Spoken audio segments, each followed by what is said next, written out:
three. Hey, what's up, guys? Welcome to another episode of Club Vibes. With you today, myself, Vibe, and got my brother with me, Mr. Scott Tripp, aka the Crypto Beast. And today we're going to be talking about another hack that happened just recently in the crypto market. But before we get started today, I want to turn the screen over to my brother, let him introduce himself, and talk about a little bit more of this this Mad Meerkat Finance hack.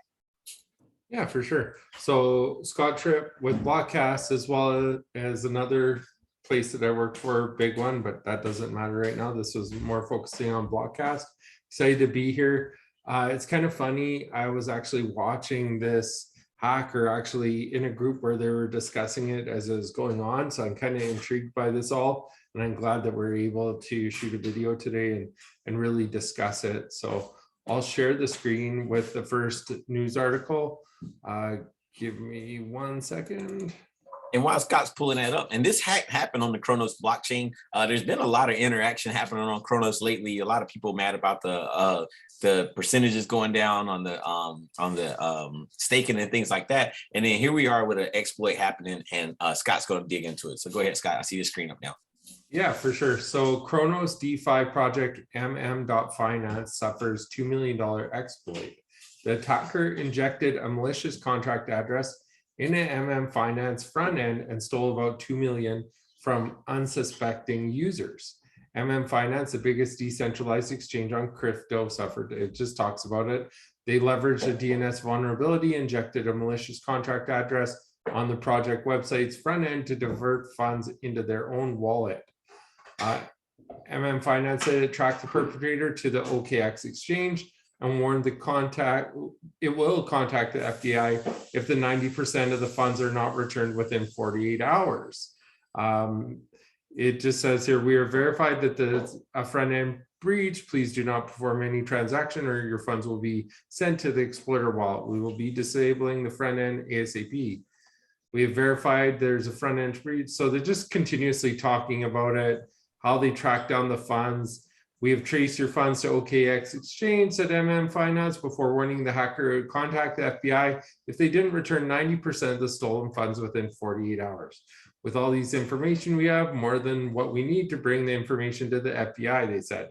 Should you decline, we'll just sleep less and escalate this, a cost that we at already so very used to. Your move. It has since confirmed that all affected users will be reimbursed for any lost funds, while OKX CEO Jay Howe has stated that his team is investigating the incident. Based on data provided by DeFi Llama, Finance hasn't lost a significant amount of liquidity, with the total value locked still hovering around 802 million. Now, the interesting part about this is when the exploit was going down, I was hearing there's actually other projects that got hit along with this one. So there's more than just this project that got hit, I do believe, but someone else would have to look into that. I'm not digging into that at the moment, but I just wanted to show this. And they did say they're going to refund the USDT to all the customers recently. So that's really big. I mean, number one, being able to, refund everyone, being able to track this down and see that they moved it to a OKX exchange. I say this all the time, Scott. We talk about it a lot. A lot of these hackers don't do this for the money. They do it for just throwing out code, learning different things, just testing different bugs, maybe for some other software that they're working on or something like that. So it's one of those things that is kind of funny when it happens, but it's not funny, right? Because it's people's money out there. But to see that somebody's doing it almost as a game in a sense, and we'll see if this is somebody who is actually doing it for monetary gain, then what they would do, they're going to go ahead and comply, take the 10% of the 2 million, and hey, it's a day's work and you don't go to jail, right? Or you don't have to go to court.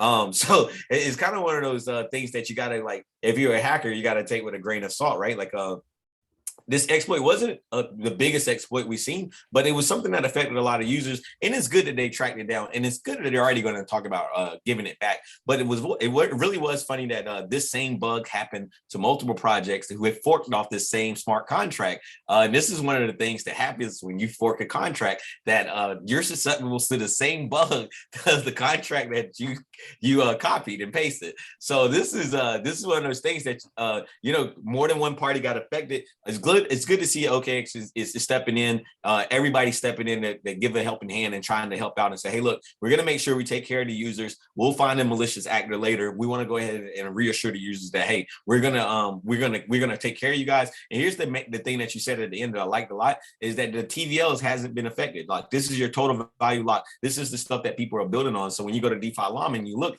and you don't see a lot of their liquidities actually drained, this isn't a big thing, but it's something to keep an eye on. And I wanted to bring up something else, Scott. It's kind of funny because I'm just going back in time. We're going to go to my screen. I'm going to share something that's kind of ironic, pretty weird in a thing. You're going to have to let me you're going to have to allow me to jump on here. Oh yeah, sorry about that.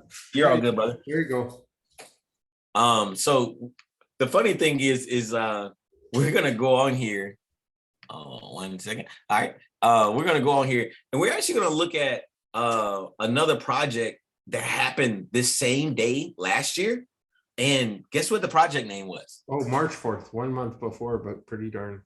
Yeah, 2 months before, but like around the same region of time last year, this same incident happened. But the most familiar part to me is that DeFi project Meerkat suspected of $31 million rug pull.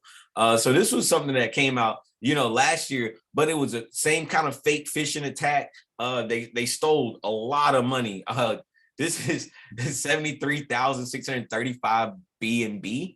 So this is crazy. This is $14 million.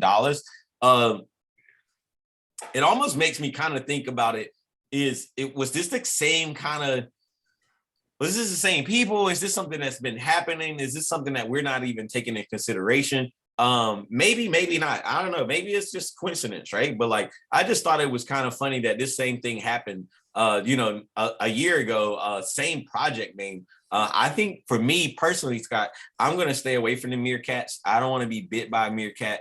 I don't even know what you got to do if you get bit by a meerkat. I don't know how to stop the bleeding. I don't know what you're supposed to throw on it. I don't know what it is. So for me, I'm going to have to say for meerkats, I'm done. I'm all the way out. But I am happy to see. I want to report the happy news is they are refunding everybody who lost funds. That is big. I think that's one of the big things. But again, guys, always got to be careful out there, especially with staking protocols and things that have back doors, man. These rewards are not always rewards. The reason why Bitcoin has been successful for so long and had so much security for so long is because there's no rewards. You're not getting reflections or staking options with it. And when they do offer that on the DeFi side, things happen. So just definitely something to keep an eye out for. But we definitely wanted to bring this to your attention today. And talk about it a little bit. It's been one of the things that's been in the news, and it'll just happen yesterday. Was it yesterday, Scott? Yeah, it was just yesterday. And the one thing I guess I wanted to mention in closing as well is you guys, if you're logging or connecting your wallet onto something like this, like these finance exchanges or whatever, you need to remember to disconnect your wallet. Always disconnect your wallet, clean your history out. It's one of the biggest fatal flaws that I'm seeing in MetaMask and some of these other wallets is they do stay connected after the fact. And that's where some of these exploits are able to clear out the money that they're clearing out. Crazy thing is this guy never hit any of their NFTs or anything like that. Now, could you imagine if he went that far as to he already had access to their wallets for the money side? Imagine if he hit a couple Bored Apes or something like that and was able to flip them quick and get rid of them and do something else with it. You got to be careful, you guys. That's all I'm saying. Yeah, you definitely got to be careful. But the good thing is, like we said, some of the times these hackers aren't really trying to be malicious. They're just showing open source code and how it can be manipulated. So definitely got to be careful, guys. Make sure you disconnect your stuff and never click on any links. We've been seeing a lot of stuff happening with the Bored Apes and Instagram links and things of that nature, guys. Just if it seems too good, if it smells like flowers and it looks too bright, it might be some, so be careful out there, guys. And we appreciate you guys tuning in to Club Vibes today, brought to you by Asia Blockcast. So make sure you guys check us out on Twitter. Twitter, Telegram. And we also have a website where you could actually see some of our past AMAs and other things like that. But other than that, that's all I got. Scott, you got anything for the people before we get out? No, that's great. Have a wonderful day, you guys, and we'll see you soon. All right, guys. Peace out. Bye. Bye-bye.